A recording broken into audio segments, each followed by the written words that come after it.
দেখতে পাচ্ছি না। ও, কয়েকজন স্যার আসছেন, তাদের জিজ্ঞেস করি একটু অফিসের ভেতরে ঢুকতে দেবে? এই ভিখারিটা এখানে কি করছে? আপনি কাকে খুঁজছেন?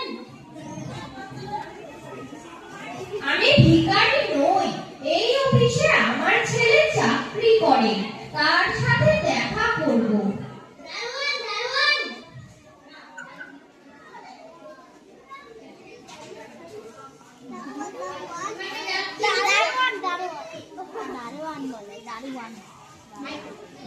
আপনি কাকে চান? আমার ছেলের সাথে দেখা করতে চাই।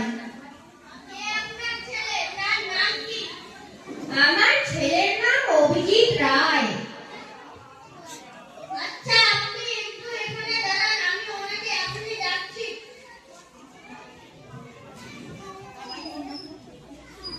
স্যার, আপনাকে একজন বাইরে যাচ্ছেন, সে নাকি আপনার বাবা? এই বুড়োটা বোধহয় আবার আমাকে বিরক্ত করার জন্য এসেছে। অফিসে আমার মান সম্মান ডুবিয়ে দেবে, জ্বালিয়ে পুড়িয়ে মারবে।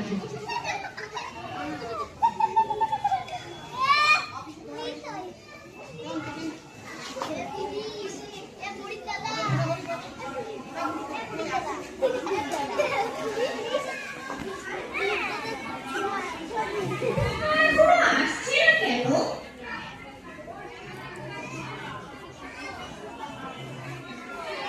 এই তো খবর এসে গিয়েছে।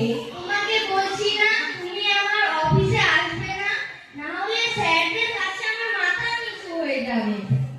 খোকা, তুই তাড়াতাড়ি আসতে, তোর টিফিনটা আনতে ভুলে গিয়েছিলিস। রাখো তোমার টিফিন, আমি বাইরে গিয়ে খেয়ে নেব।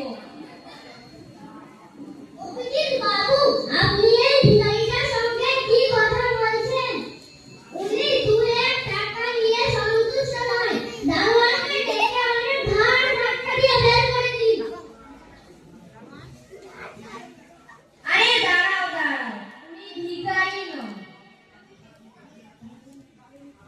তাহলে উনি বাবার পরিচয় কি করে দেই, না হলে তো আমার মা চলে যাবে। ও, উনি আমার বাড়ির চাকর, আমাকে টিফিন